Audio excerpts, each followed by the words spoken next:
Tere! Eelmine kord läksime lahku selle pildi juures. Täna vaatame aga üks-ühele koosolekuid, mis on tegelikult suuresti kontrollimehhanism, mis aitab juhil hoida silma peal ja võimalus kiiresti reageerida olukorrale.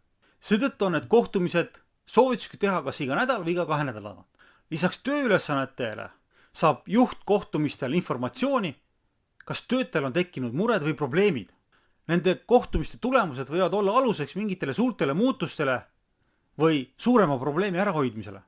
Kui üks-ühele koosolekuid ei toimu, siis mõned probleemid võib-olla ilmegi iga-aastasel rahulolu uuringul või inimeste arenguvestlustel ja tulevad välja alles siis, kui inimesed lahkuvad massiliselt.